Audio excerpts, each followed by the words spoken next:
Welcome to the FIL Yeah, thank you to all of Luge you Podcast in that we are English. together today, and yeah, I think it's a moment maybe after 2 weeks, after two races, that we can talk a little bit about the special thing of this season.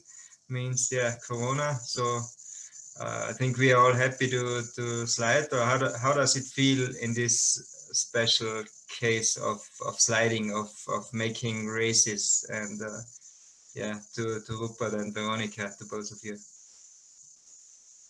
Yeah, Veronika, if you want to start, I mean, you basically came all the way from Canada to over here to compete in races. So I imagine it's been really challenging for you to just get here, I guess. Yeah, well, I was lucky that I left when I left. When I came over, we had we didn't need any quarantine or any restrictions. Now it's a little bit harder for Canadians or Americans to come.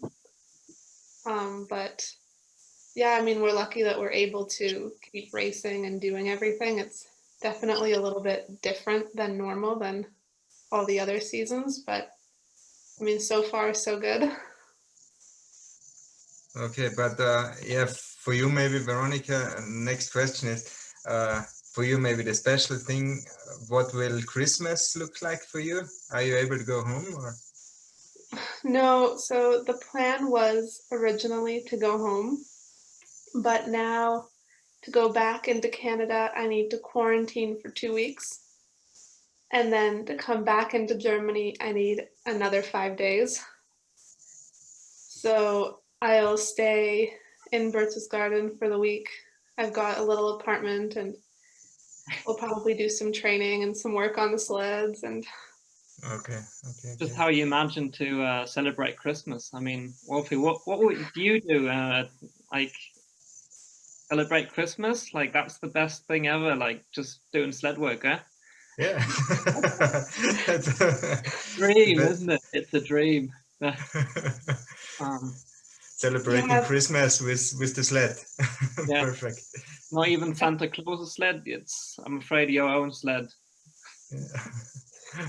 But yeah, it's not what was planned, but luckily, yeah, some of the German girls said that I can join in with some of their family traditions, and so I won't be completely alone, but it's nice. not the same.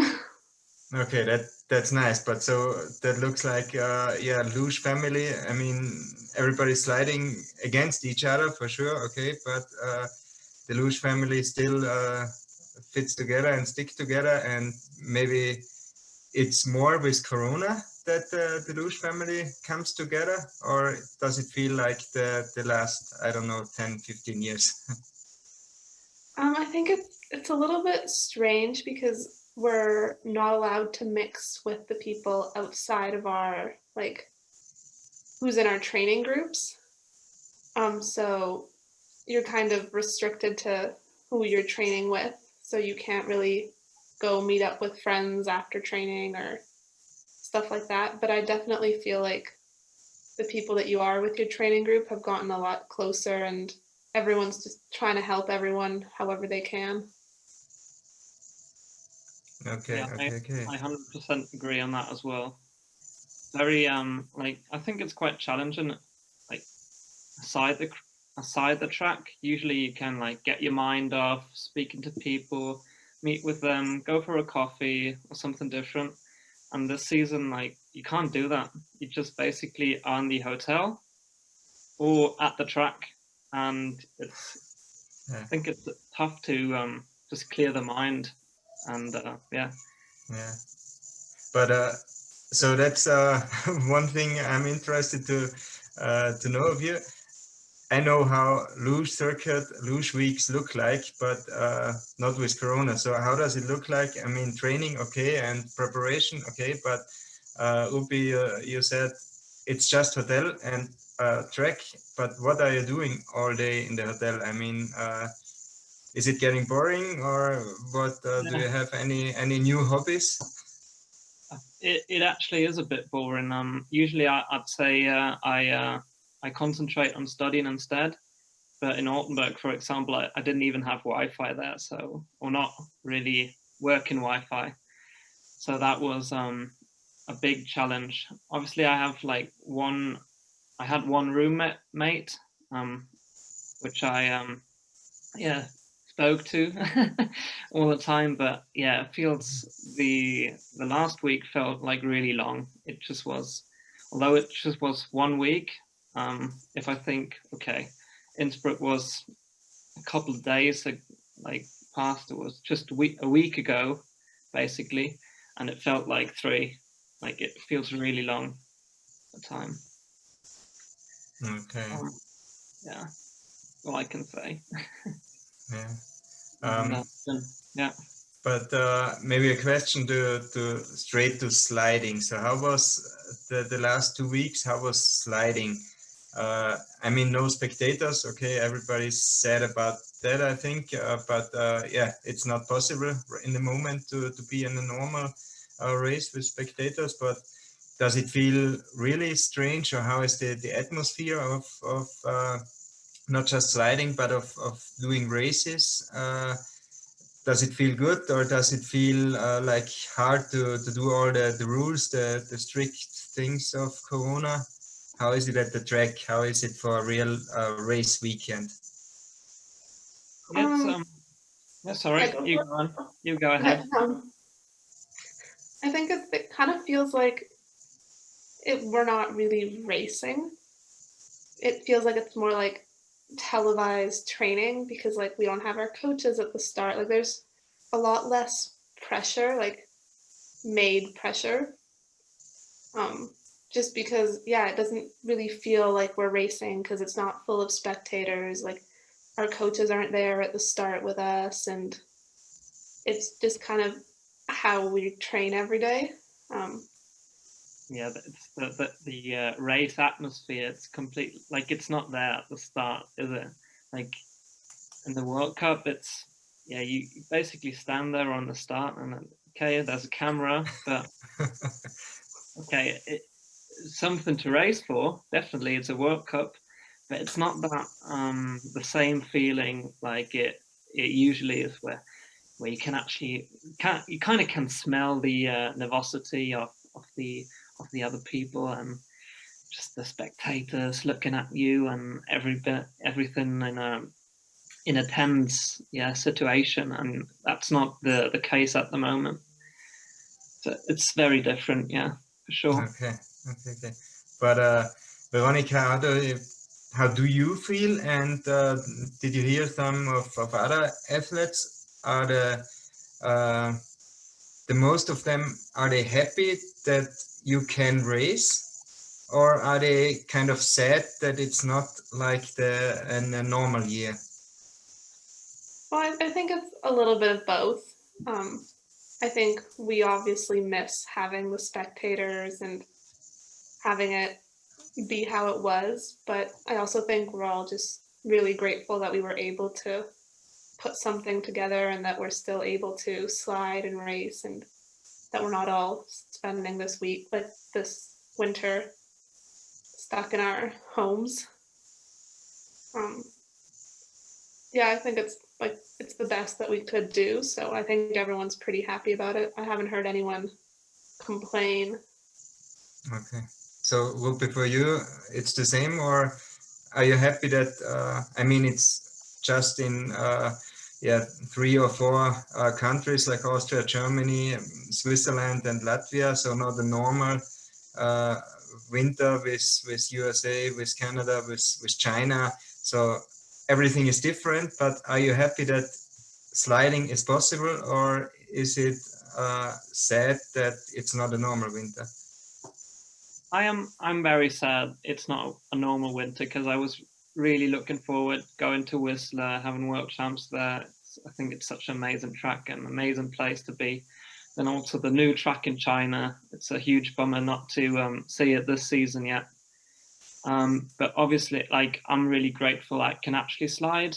And it's the nicest thing actually to know when you are in the hotel and, okay, in a few moments I can actually go to the track and do something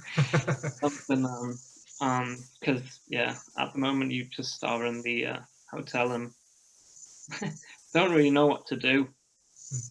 But yeah, I think that weekend slide is really great, and I feel like safe at the track as well. Like the hygiene concept, I think it's very detailed.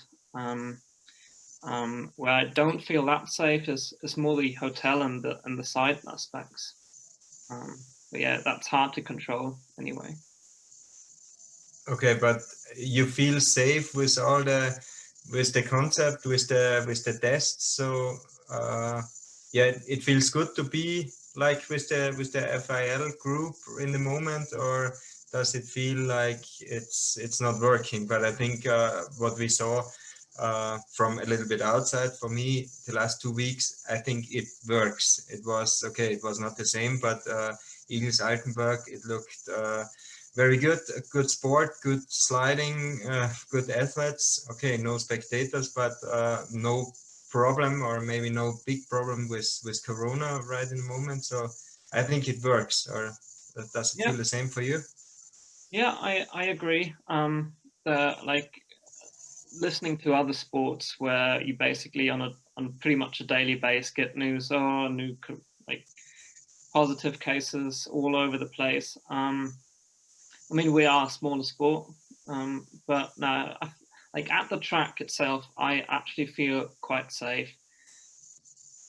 Pretty much everyone sticks to the rules, have their masks on. The facilities get cleaned after every session. Like there's space between us.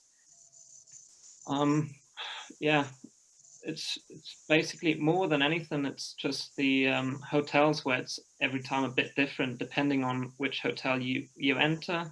I think that's more the risk, and traveling itself. Like if it's just to go to the toilet somewhere on the way to, God knows. I mean, at the resting places near the Autobahn or wherever, like it. Yeah, that's where I think it's a bit more risky, or where I don't feel that safe. But yeah, we get tested a lot. I think the tests are actually not too bad as well. I think the first one in Innsbruck was actually really decent. Like was the best one. It was perfectly organized. Then in Altenberg now, it was just a bit of a hassle because we stood there for ages outside to get tested. I don't know. I think something happened there with the test. I think they froze or something. But yeah, obviously that wasn't ideal there. But we learn from it. I think the FIL learns from it, and obviously not everything can be perfect at the moment. Okay, Veronika, do you think the rules of the FIL concept, are they necessary that you are able to slide? I mean, or is it too strict? Is it too hard what the concept says? Well, I think like I don't think they're too hard. I think they're pretty good. Like apart from the COVID tests, the only other real things that they have us do is wear our masks, which, I mean, everywhere in the world, everyone has to wear their masks, and change 1.5 meters apart from each other. Other than that, like that's pretty much like normal. So yeah, I think they're doing a good job. I think it's better to do too much than not enough and have to cancel everything. Okay. So Rupert, what? I think I agree absolutely as well. Sometimes I think it's very strict. Like you're not supposed to go to the shops just once a week, and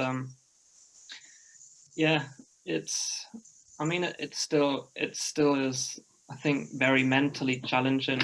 A week of sliding, you get to the track on Monday, have the Corona test, have a day off usually on Tuesday, where you don't really know what to do on that day.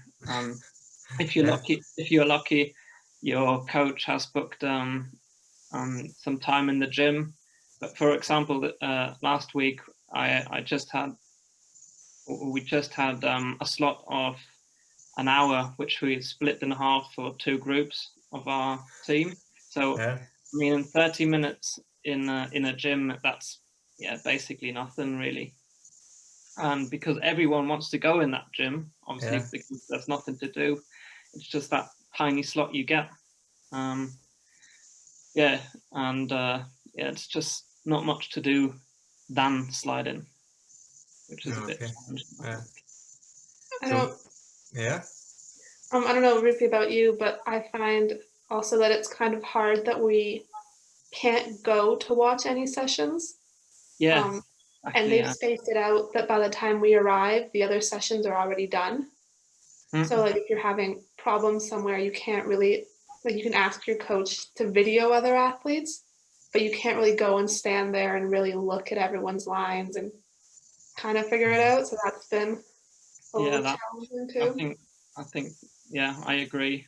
Like, it was good and all because they had the sessions on YouTube, so you can actually watch the training live on YouTube. That was absolutely great because I mean, that's pretty cool. But obviously my Wi-Fi didn't work that great, so I on every couple of seconds you got a picture. But I watched it on my teammate's phone. He had some data left sometimes, which was great. So we watched some training runs on YouTube then.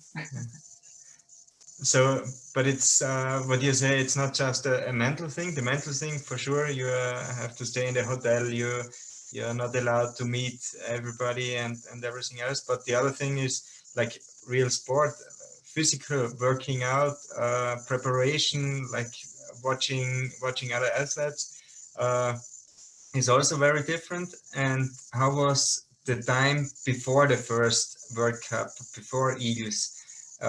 Maybe I think you got probably less runs than you had the years before the first races. Maybe Veronika, you start. How was your preparation before Eagles? I was super lucky to be with the Germans. We had a lot of training runs and a lot of different tracks. I felt super prepared because, I mean, they have everything super well planned, but I know a lot of athletes didn't get on ice until a lot later than we did. And we were lucky we had a lot of sessions and a lot of training at every track. Okay, how was it for you, Rupi? And for me, it was like just before the season started or the racing started, I tried to get in as much as possible from uni. So I basically, before the World Cup started, I did, I think, 3 sessions in Königssee. That was my pre-season, and then I just went to Innsbruck and went for it. Okay, not the perfect preparation, but a little bit different. But worked out well. Okay. Anything else of the last 2 weeks of racing, or maybe of the preparation before, like a special thing, which means with Corona, you want to tell us?